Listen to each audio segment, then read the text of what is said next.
Yeah, thanks, Link. I love the breakouts too. It was great. Dave Alberts and I had a great catch up. And Dave, let's definitely get something on the calendar to go a little longer. It's been a while since we caught up. Hey, I Brandon and Barry and I were talking, and I think it's just probably a good reminder of like what the CTW is and where we're going. And I think Brandon, you're going to put up an FAQ in the in the chat just to make sure that everybody kind of is reminded. But if as you remember, a year and a half ago, we all came together and with the idea of how do we do the things we talked about on these calls and start making it into reality. And the idea was to transform work for 1 billion people by 2025. And, really stoked on that. I think, it's a big, complicated, hairy thing.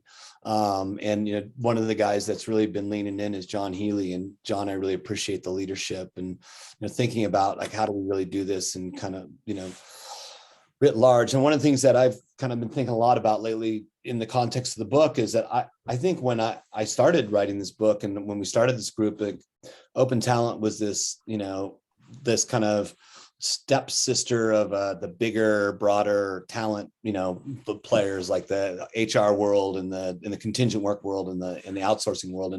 And now I think what we're seeing, especially, with Barry's great leadership on, knowing the outsourcing world, is that Open Talent is really the digital transformation of all that stuff, right? Whether you're talking about internal transformation with platforms that are doing a great job like Gloat for like, making internal teams or internal, employees into a talent marketplace, or HR departments into a talent marketplace, and letting really the supply side drive the agenda instead of the demand side. And so, I think things are lining up really well, but, it's meant a big mindset shift for us as a group and I think for everybody.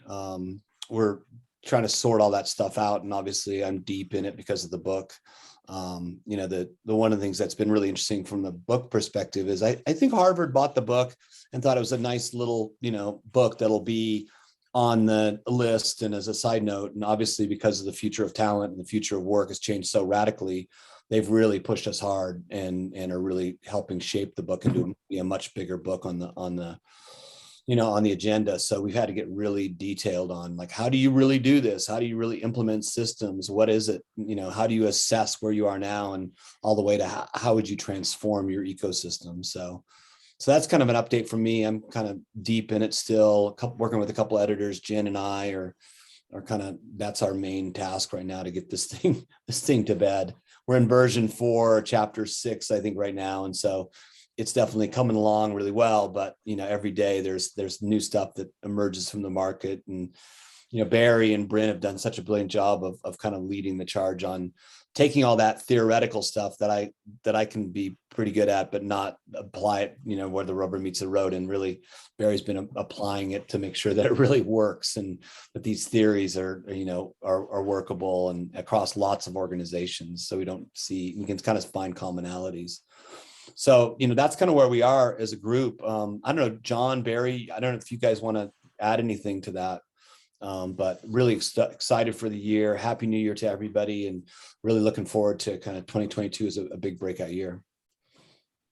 I think the only thing I'd add, John, and as you know, I'm super excited for this year. There's so much to do. I think the simple way I look at OA and CTW is that the CTW is all about the supply. We got to grow this community as much as we can, keep sort of banging the drum and spreading the word and making sure people realize how freelancing using open talent platforms, whether that's as sort of full-time freelancers or side hustlers, is such a great flexible way of making or deriving some income or making a living, and spread the word on that, do all of the education and training and advice and research and community, whilst in parallel, Open Assembly is doing the same thing with enterprises and building demand and teaching companies how to use open talent and what open talent platforms are all about, and making sure that they do that as part of a strategy with compliance and security and quality all built in. And doing both of those in parallel, I think, is super important. So this year for us is all about spreading the word, evangelizing, building more momentum and more community, and making it, not having to explain what open talent is every time you have a conversation with someone, because it becomes known. And I think, so I'm super excited about that. And then the other thing I'm excited about this year is is Web 3.0, and how that really integrates into what we're doing, and the sort of pennies finally dropped for me on how that all works. But although I don't profess to be an expert in that, we're all learning. But I think it's going to be the year where we start to see, we don't have to explain what blockchain and crypto and NFTs are. I think that will become part of the lexicon this year as well. But yeah, no, so super psyched to be part of it and involved with all of you brilliant people. Hey, Barry, if I could just add to your point on the Web 3.0, it was on a call as of yesterday. We had Velocity Network Foundation and Dror Gurovich join one of our calls a few weeks back. They have 15 companies have turned on nodes now, 28 total nodes amongst those 15 companies. So they are the second largest ecosystem behind Sovereign now that's operating inside the market. So it's not just their testnet environment, but they've gone live with their digital wallet. Yoti is adding another digital wallet underneath it. So this aspect of deploying Web3 tools into what we're doing and how we're living day to day is real. So it's coming into the forefront right now. So seeing how that's going to impact all of the platforms that are part of this community, and getting us into that common language and building against the standards. There's so much opportunity in front of us to drive the adoption and give people the freedom. I'm looking at all the chat going on about the Great Resignation or the Great Awakening or whatever we want to call it, that's going on out there right now. Workers are frustrated and they want something different. And I really believe that the markets that so many of you guys are leading is the opportunity that people are looking for. So let's do what we can to bring that forward and hit that mission. So we got 3 years. Let's get it done. Yeah. Awesome. Thanks, John. And John, anything else from your point of view on the CTW as we've been kind of going through some strategic planning in the process? If I could, John, I might just ask some of the work stream leads to just give us a quick update, because I think what's been pretty special over the last several months for me is getting to know some of the progress that we're making in some acute areas and really focused into some things. And Link, if you don't mind, I'm going to come to you first, because advocacy is often just a missed spot. And how we advocate for the workforce and make sure that they get the opportunity and get access to the resources they need to make this environment work for them is something I get a lot of passion about. And I know, Link, you do as well. So you want to maybe kick us off with a little bit about what you're up to? No pressure whatsoever. But hi, everybody. I'm Link. I've been a part of CTW for about a year and a half, probably more now. Love these calls.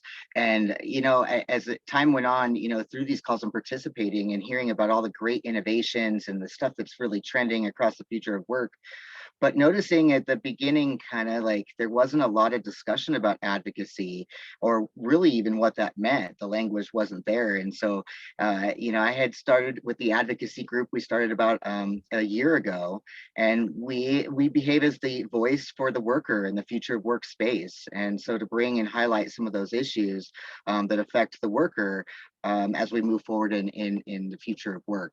And I grew passionate about that and said, when we look at advocacy, it usually is like the squeaky wheel, the thing that wants to create change. And sometimes that can slow down progress. And, the future of workspace is moving so quickly.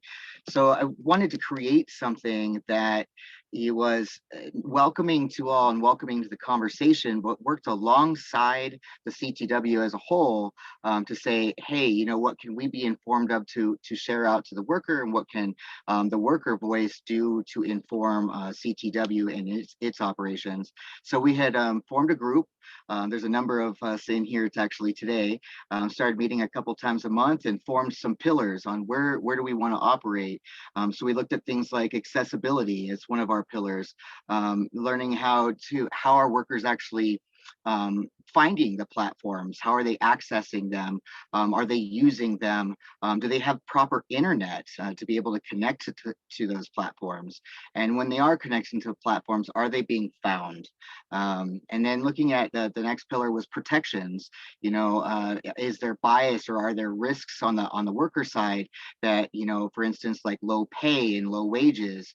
And we wanted to discover what is working with policies. So we started looking at different organizations, and Steve King is here. He's offered a ton of literature that I started to begin to share about what things are happening with stuff like portable benefits and things like that.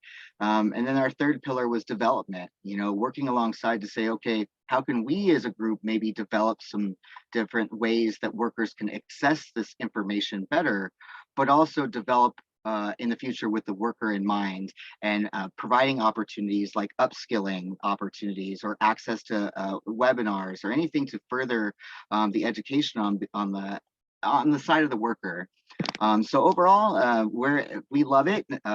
Sometimes the conversations can get quite heated. So we've been really looking at the operation side of this and how we can move forward with operating functionally in the coming year. And so some of our goals are we're going to separate out and have our work stream meetings on every Friday or every first and third Friday mornings and Friday afternoon Eastern time. And so if you're interested in participating in that, please send me a private message in the chat. I'll throw my LinkedIn in there too if you're interested in attending the work stream. But what's more exciting is we're looking to have a community call once a month where we can talk just about advocacy solely, and some of that information can come out so we can start to inform both ways and work as a bridge to really make some change for the worker in the year of 2022. So if you're interested in participating, want to be part of the advocacy conversation, please send me a note and I'll make sure that you're added. And that's about all I have. Thank you. Thanks, Blake. Again, just so important that we spend time thinking about advocacy and the importance on that front if we're going to truly impact 1 billion lives. We got to think about that, and it's in a broad context. Ashley and Mark, you guys have been you guys joined forces as a couple work streams and kind of took on that bespoke piece of attacking the language that we use. You want to maybe give everyone an update of where we are and how that's going to weave into John's book? Sounds great, John. And Mark, feel free to chime in here. So yeah, the marketing and education work stream merged about 6 to 8 months ago. We thought that was the best decision moving forward based on the mission of CTW and what the work streams were going to be responsible for and the deliverables that we were going to be responsible for. So last year we created with the help of the community, we published the networked organization Playbook as a precursor to John's book. And I know Barry's been using that a lot in his consulting work.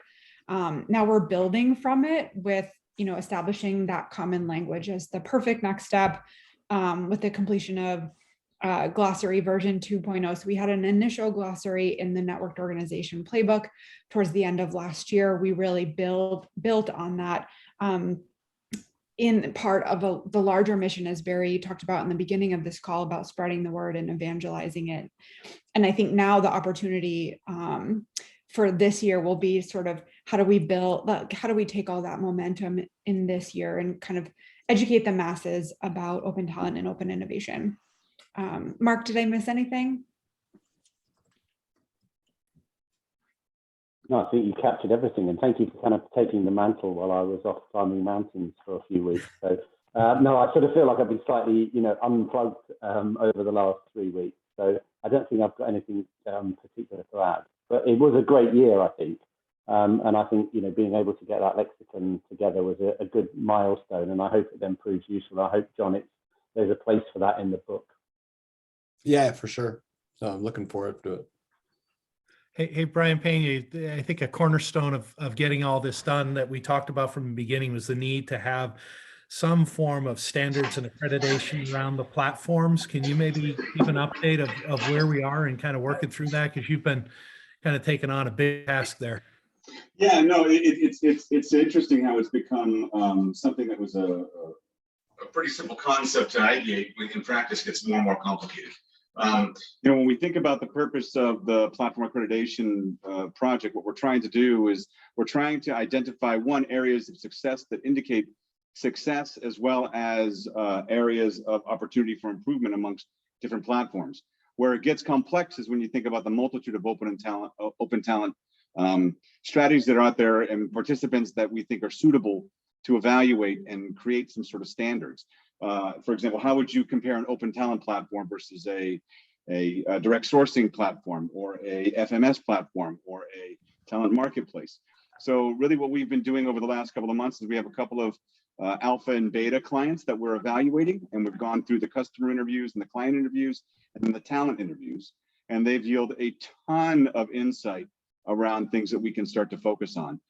We are pretty close to finishing our first certification. We have one more interview to go, and we have a couple of platforms on deck to be our second. So we're moving forward with that as well. It's been a tremendous learning experience, and I'm looking forward to sharing the results at the end. Probably within the next couple of weeks, we should be finished up with our first certification. Super cool. So, yeah, John, I guess everyone here, you've got these are three of the core work streams that are going on. There are other activities that are happening. Maffei's built a pretty incredible team that is exploring how we establish a code of conduct for this organization. We'll be tapping into everyone to kind of participate into that. We've had another group that San has been leading that's really looking at the business model and how do we incorporate some of the Web 3.0 tools into that and think about how we run. So I'm just really excited about the degree of engagement inside the organization that everyone's doing things, because I think CTW, if I'm right about this, is set up as a not-for-profit organization, which means these are a member-driven organization. So it's about everyone in here contributing in ways that are meaningful to themselves and where they can bring some expertise to the table. So lots of fun stuff underway. 2021 was a fun year, but we got to start measuring 1 billion lives and start diving into it. So I'm pretty giddy about what's ahead in 2022. Yeah, that's great, John. I totally agree. And I'm really excited. And thanks for everybody leaning in so hard. 2021, lots of good progress. And I think this is the year that, we're really going to, the rubber meets the road and really have some good measurable results from all this good deep work we've been doing. So that's great. Hey, I want to shift the conversation. Steve King's here. Steve always has so many great insights to share. And he's been doing some research around the creator economy for MBO. And I don't know, Steve, you want to take it away, and then we can have a lively Q&A at the end of that. Sure. McLean's from MBO Partners is going to MC it. So McLean, let me turn it to you. Hey, thanks for being here. And, awesome. And Brandon, at some point, I'd like to share my screen. Okay. Hang on one moment. Let's let the important man share his screen first. But I'm super excited that we're going to talk a little bit about our creator economy data today. This is the first time that we are surveying specifically this subset of the independent workforce, those 7.1 million Americans that earn money on platforms like Twitch and YouTube and Patreon and TikTok and all of that.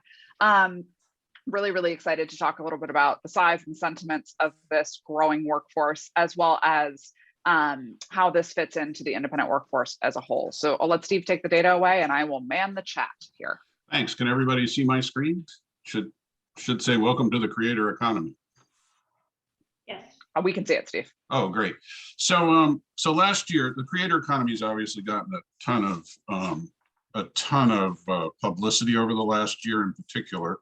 And we realized that nobody had actually done a quantitative census of the creator economy, sizing it or describing who's in it. And so the goal of the study was to do that, size the creator economy, get the attitudes, motivations, and demographics of the people participating in the creator economy. And in addition to that, we did a fair amount of exploration of sort of how they're doing it, what they're doing it on a qualitative level. So I'm going to present mostly quantitative data, but talk a little bit on the qualitative side also. One of the first challenges you face doing this is you have to define the creator economy. It's still new enough that there really isn't an accepted definition. There is a beginnings of organizing it around people. There is the beginnings of a definition, and we took, after feedback from a lot of participants in the creator economy, one that we believe will become the standard definition, which is anybody who makes money creating and distributing online digital content. Couple things about this definition. We chose independent workers because the creator economy ethos is mostly around self-employment, and most of the participants are self-employed, but there's a lot of people contributing to the creator economy who work for traditional organizations, large and small. So this is just the independent worker side of it. The other side of it is a lot of creators start as independent workers on their own, freelancers, solopreneurs, and as they become successful, they start to build a team. And I don't know how many of you know my favorite creator, Mr. Beast, but he started off on his own and he's got 55 employees today and revenues in the $70 million range. So they also, when they're successful, can grow quite quickly. Online and digital content covers a wide range of activities, sort of the classic creators or video makers on TikTok and YouTube, musicians, writers, artists, etc. But one of the fastest growing areas is in digital content is education and training, particularly post-tertiary training, short courses, things like Udemy, Skillshare, and et cetera. So it's actually a very broad set of activities.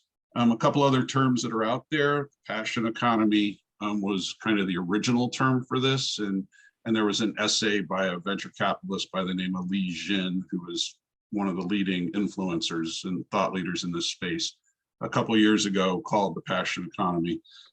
You often hear influencers and influencer marketing. Those are the people that, like the Kardashians, but online. That's sort of fallen out of favor as a term for the broader piece. And the newest one is the ownership economy, sort of a Web3 thing where we believe that creators will own their means of production. From a political, social side, it's one of the most interesting parts of the creator economy. A big chunk of the people are avowed socialists and a big chunk of the people are avowed libertarians. And they seem to be meeting around somewhere in the middle. I don't know how, but anyway, that's a fun part. But those are some of the other terms that are involved. In terms of the actual sizing, we found about 7.1 million Americans reported earning money in the creator economy. Now, that's another important part of our definition. To fall into these numbers, you had to report that you actually made some money. And since there hasn't been any other studies on this, really, it's hard to compare this with anything. Signal Fire, a venture capital firm, put out a report about 18 months ago where they estimated 50 million people worked in the creator economy globally.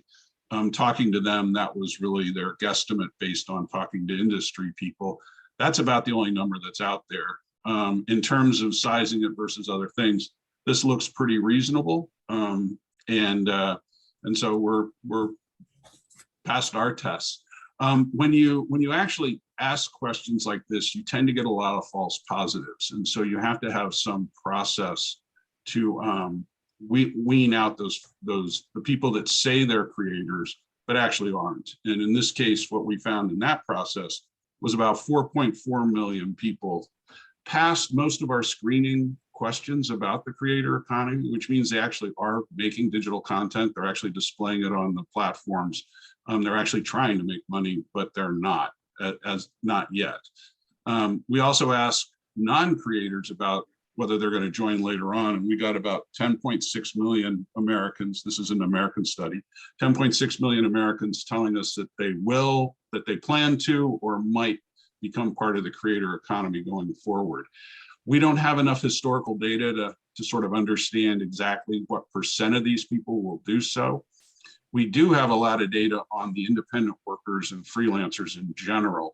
And the people who answer these questions, historically about 8 to 12% of them end up following through and becoming freelancers or independent workers over the next 2 years. Our guess is the numbers will be higher for this because the barriers to entry are lower and the hype's so high. So these numbers indicate, if nothing else, that the creator economy is going to have a really good year this year and likely a really good year next year. And we'll go into that a little bit more a little later. And I'd only stop on that one and say that in this case, the barrier to entry for the creator economy is so much less than the barrier to entry for some of the other populations we track, like independent work or digital nomads, that it seems, at least anecdotally, like it's a lot easier for people to opt in to these this segment of the independent workforce than many others, because there's no business setup, there's not really any capital involved, and there's no need to like move anywhere, a la digital nomads. Yeah, and TikTok had an enormous effect. Before TikTok, to do a YouTube video actually took some technical skill and equipment, and TikTok has turned every iPhone into a potential creator platform, every Android phone, and that impact has been huge. When we look at creators, the majority of them do it part-time. Interestingly enough, this is roughly similar for the overall independent workforce. In the independent workforce, so about the same percentage, a little higher, do it full-time, with most doing it part-time. And of course, many creators, the majority of creators, have some form of a traditional job. That's not unusual. It's common if you think about the entertainment industry in general. My nephew is currently an actor in Los Angeles, which means he's also a waiter, and a variety of other things. And so even though he's fairly successful, it's an actor. So it's trailed over to this. So we're seeing an important point, though, is this is a part-time activity. More and more people are becoming full-timers, but it's a bit of a challenge to be full-time in the creator economy, and we'll get to that in a second. The demographics are quite interesting. They skew young. That part isn't so surprising. If you actually look at the platforms in use, like TikTok, like YouTube, their usage skews way young. About 70% Gen Z or 40 use YouTube regularly, about 65% use TikTok regularly. If you look at Gen X and baby boomers, people that are over the age of 40, the numbers fall dramatically in terms of usage of those platforms. And so the younger people are just more capable, more aware, and because of that tend to dominate. It does skew male a little bit. I put non-binary on here mostly because we found that really interesting. We've been asking questions on our surveys for about 6 years now about alternatives to a male-female designation. And frankly, we've never gotten more than way less than a half, well, even quarter of a percent. But in this case, it's really our first survey where we got a noticeable non-binary answer. And I think that's because we had a high percentage of Gen Z. The creator economy does African Americans over participate relative. They're about 12, 13% of the overall population. So it does skew a little bit more towards African Americans. The general independent workforce, African Americans are underrepresented. So it's fairly different in that sense. And Hispanics are much lower than their representation in the overall workforce. And that's also true for independent work in general, although they're much closer in independent work. Euro-Caucasians and Asians, it's roughly the same as their overall population. The Gen Z number is really interesting because what we found in the overall independent workforce is that Gen Z was about 17% of the overall independent workforce, which our definition is freelancers and solopreneurs, et cetera. The interesting piece about that is we went back and looked at the data from 2012, and that same age group was only about 7%. And so what we've seen is Gen Z is a much higher percentage of the independent workforce than prior generations at that age.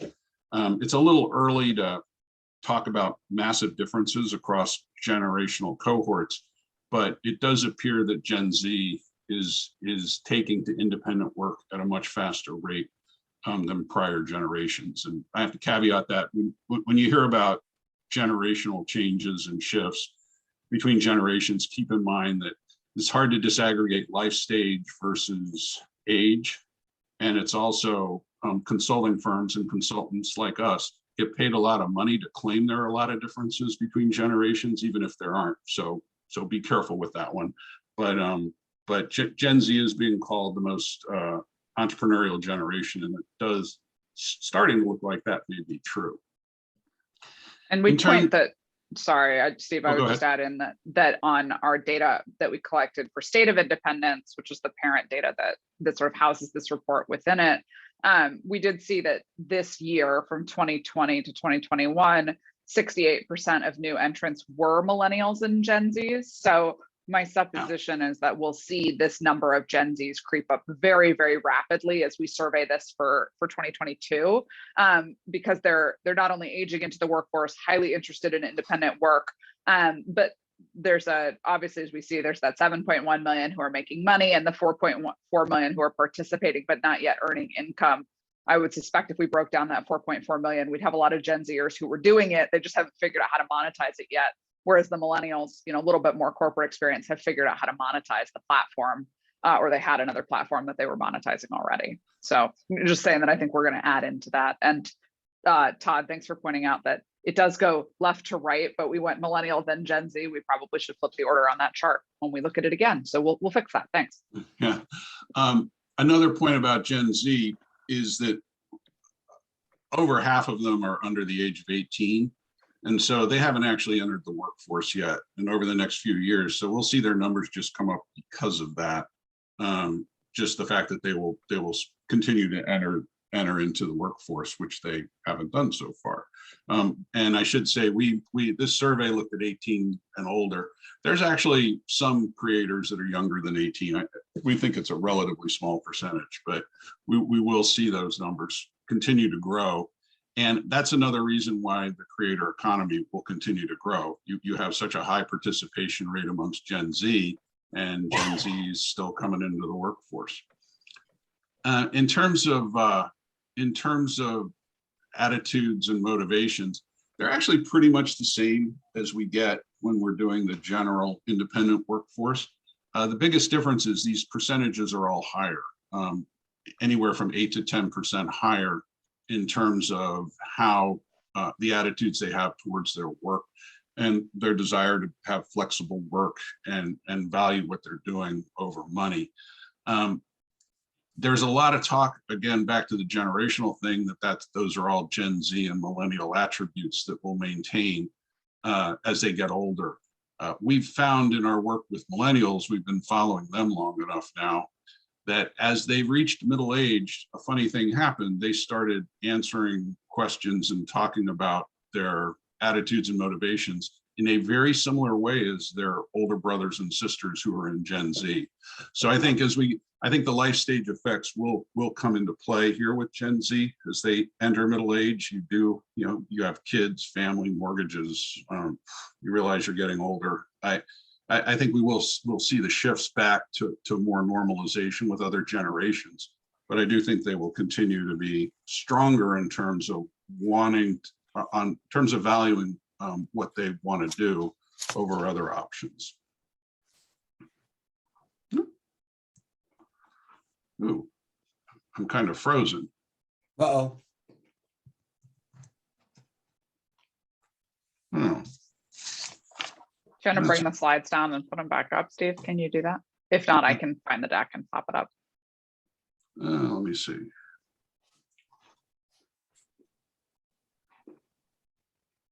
Did that work? Yep. Yeah, we can see the PowerPoint view, but that works. Yeah. Well, see if it works again. You're good. So their creators on average are highly satisfied. Going back to these being stronger, for the independent workforce overall, about 70% report being highly satisfied, and about 8 or 9% report being dissatisfied. So we're even seeing stronger levels in satisfaction. The sentiment below, we asked this question: do you prefer this? How do you compare doing work like this compared to having a traditional job of some sort? And as you can see here, again, these numbers are slightly higher, not a lot higher, but they feel like they are happier and healthier because they're doing this type of work, sort of consistent with the work with this data before. Creators are relying on online platforms. This is the percentage of creators that use platforms in their business. I think one you may not be familiar with is Twitch, which is a live, mostly gaming. It's becoming more than gaming, but a live gaming platform where people pay to watch people play video games. Something I don't understand at all, but I'm way too old. So for their target market, it works. In terms of income, I didn't put a slide here on income because, as McLean will tell you, I really dislike income data from surveys. It's proven to be unreliable over time in all ways.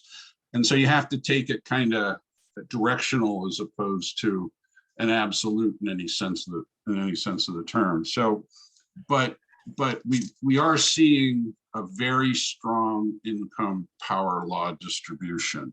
29% of our creators reported earning less than 10K, but 17% reported earning more than 100K. And the median was down at about $20,000. And so in the creator economy, you'll often hear discussions around the lack of a creator economy middle class. And our data completely reflects that. There are some creators, like my friend Mr. Beast, who makes unbelievable amounts of money, but most creators are struggling. And as of now, there's no easy way out of that. So to me, that's one of the biggest issues the creator economy faces going forward is there a path to a more egalitarian creator economy, but more importantly, to a situation where creators can actually earn middle income wages fairly easily. And their distribution of earnings is much worse, in my opinion. I guess the better way to say it is it's much more strident than for traditional independent workers who there are actually a lot of middle class independent workers where there are very few middle class creators. And Steve, I'll jump in on the income thing because Chris has an interesting question. We see it in the independent workforce too. He asks, is the low wage demonstrative of the workforce who are using this work or doing it as supplemental to their full-time job? And so effectively, are we seeing these low wages and is it being perpetuated because people are doing it in addition to full-time work? And so they're not as concerned about the amount that they're earning, or is the amount that they're earning so low that they couldn't quit their jobs if they wanted to? And Chris, I would say, like, I ask that question all the time on the independent data that we have too. We see 72% of people citing they do it to supplement their income on the independent side. Is it again because they can't afford to quit their jobs, or because they're happy with what they take and they're not trying to go out and earn more? Do we have any thoughts on that one, Steve? Yeah, it's both actually. And it reflects the nature of the way income works there. A lot of people in our interviews are telling us, gosh, I'd love to be a full-time creator, but I can't afford it.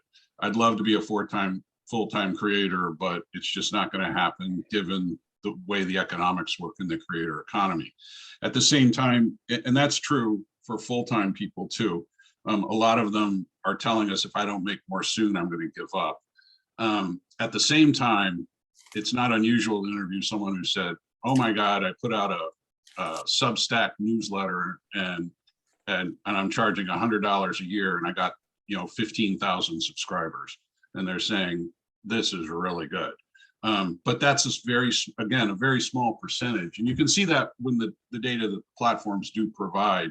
On Spotify, about 2% of Spotify musicians make about 97% of Spotify's royalties to musicians. I mean, the spread between the wealthy and the poor is enormously broad, a lot of income inequality. So it's kind of both. But there are creators who do it for fun, who also earn a little money and see it as a hobby, just as there are independent workers that do the same thing. So it does follow that in terms of independent work.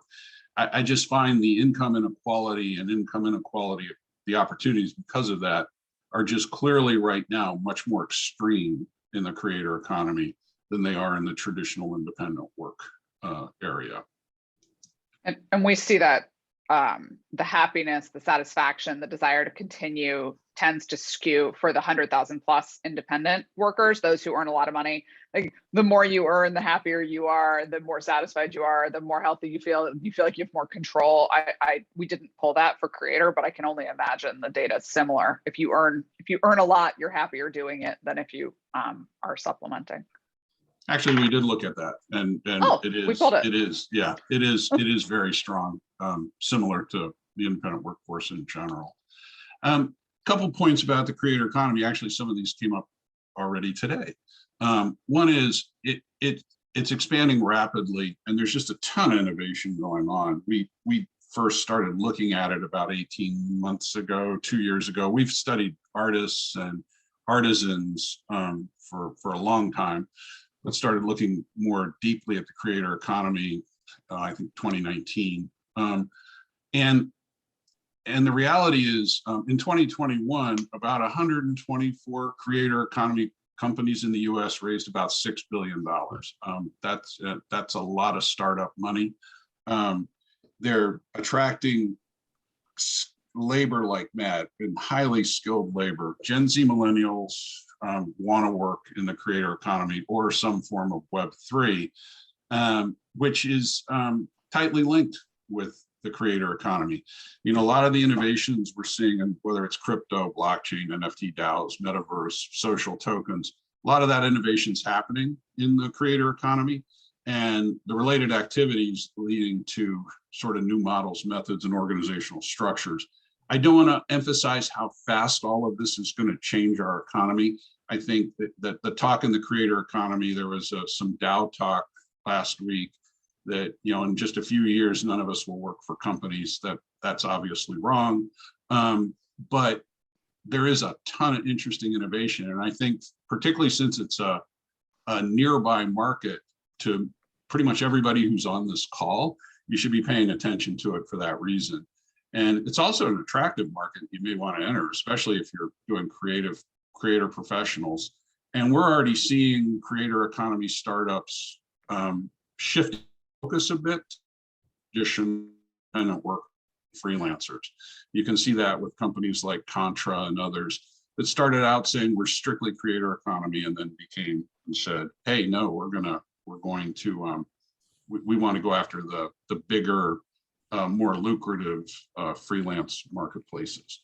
So you know, we're recommending that if nothing else, you stay on top of this area, become educated in it, and follow it a little bit, because there's just a whole lot going on. That's kind of it for prepared remarks. We have, this is the website, the link address for the actual report, which has more detail. Take a look at that if you're interested in the creator economy.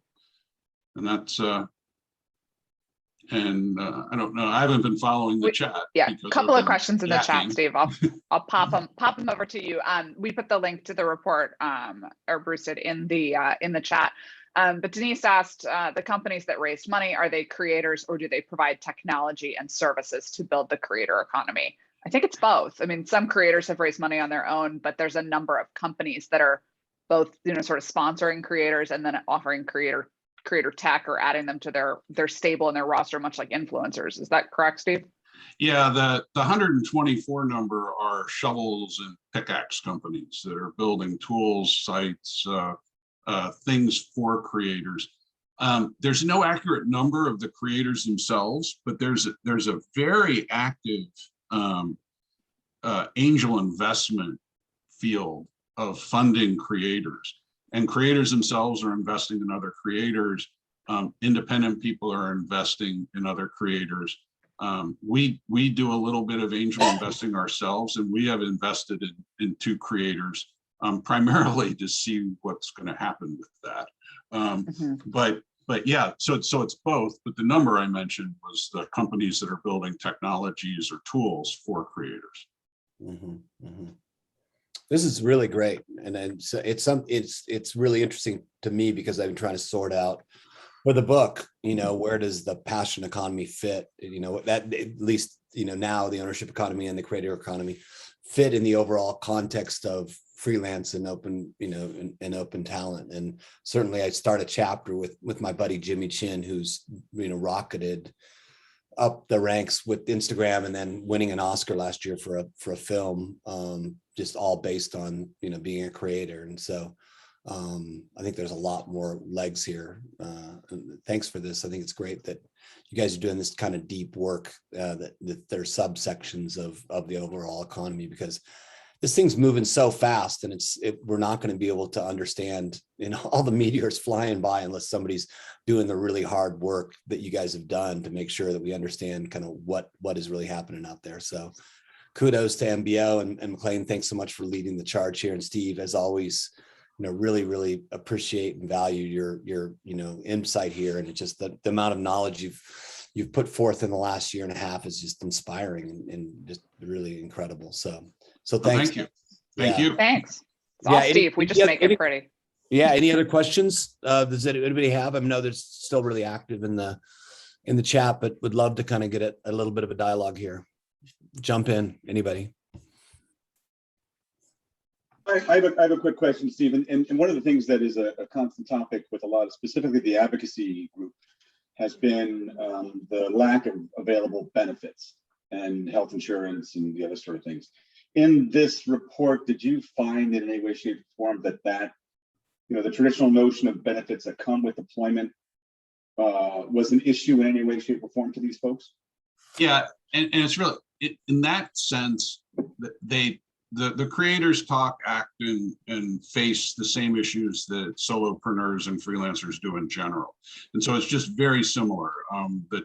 A large percentage of both have health insurance of some form, but again, it can be expensive, it can be hard to get. They all talk about the lack of predictability of income. In the challenges, you see lack of predictability of income, you see lack of traditional benefits, even things like retirement plans and such. But again, health insurance jumps up, and we are talking about America here. Other countries obviously have better solutions for that. But they are talking about the lack of health insurance, and so benefits is a big issue in the creator economy. And some of the companies like Stride Health that are trying to solve this for freelancers in general now have specialty products for creators. And so there's already a move out there to try to help them. But certainly the benefit stuff is going to continue to be a problem for them and a challenge. Okay, thank you. Link, looks like you got your hand up. I do, and right then my phone rang. Sorry about that. I had a question related to, when y'all were collecting this information, there's the open talent economy, there's the creator economy, the gig economy, all these different types of economies, and there's overflow, right, from workers. They might work doing gigs, but they might also work part-time doing creator economy. Did you have a challenge, or was it really difficult to gather that data in a way that maybe you weren't counting some people twice, or missing people because of the overflow and interchange between people working among different economies? Yes, and the quick answer is yes. And you do a process that's called a screener, where you ask a series of questions to try to define all of this. And this study had the most complex screener of any study we've done. I'll also point out that I suspect that our numbers are, there's a wide margin of error. And I think that margin of error skews high. So, the chances that it's higher than 7.1 million, I think are fairly low, but still it could be 8 or 9 million pretty easily. The chances that it's lower are probably a little higher. And so if you ask me to put a fair range on our number, I would say sort of 6 to 8 million would be a good range because of the issues that you mentioned. It is hard. That's great. Hey, there's one more hand up. Osaruman, you want to jump in? Thank you, John. Thank you for this session as well. I echo the appreciation of others. I just wanted to ask, could you shed more light on the economy around education? You hinted that there are many freelancers active in the education sector. Could you please just share a little bit more insight on that? Yeah, one of the things that happened, one of the big shifts that happened during COVID is that a lot of people that traditionally provided services did their best to productize their work. And so people of all kinds, whether they were executive coaches, consultants of various kinds, therapists, gym instructors, fitness instructors, all tried to come up with online products. And so we saw a real surge in sort of, and all of that stuff kind of ends up in what you could broadly call education. And we just saw a real surge in the numbers of people doing that. We saw that both in terms of the ones that fall into creators, but even in the broader one, in some cases where they wouldn't really fit creators, they were trying to productize their services. And so I think that was very much COVID related in terms of the surge, but I think we'll continue to see more and more people put out put out educational programs online as part of the creator economy, because frankly, they scale so well. If they're successful, they're highly profitable. If they're not successful, they lose money. But it's a good way to make money if you can make it work. That's a great way to end, man. A good way to make money if you can make it work. I think that goes with anything else in life, right? Yeah, that was pretty much of a bromide, wasn't it? Yeah, that's awesome. Awesome. What a great way to end the session. Hey, I think we're at time and really appreciate Steve and McLean, you guys sharing the insights as always. Really, really awesome stuff. Let's keep this conversation going and make sure that, we continue this conversation as developments happen in this area. It's important for all of us to listen and hear, because I totally agree with you. I think there's this mass migration from the analog world, whether it's fitness instructors or executive coaches, into the digital world, and certainly people fall into this space for sure. So thanks again, everybody. Really enjoy being with you guys, and Happy New Year. I hope everybody's healthy and safe with all the Omicron stuff that's happening and everything else in the world. Seems like a lot of stuff's upside down. Always nice to come back to this group and have a sense of home and stability and friendship. So love you guys, and we'll talk to you in a couple of weeks. Thank you, All the everybody. best. Thank you. Bye, everyone. Good work. Good work. Bye-bye.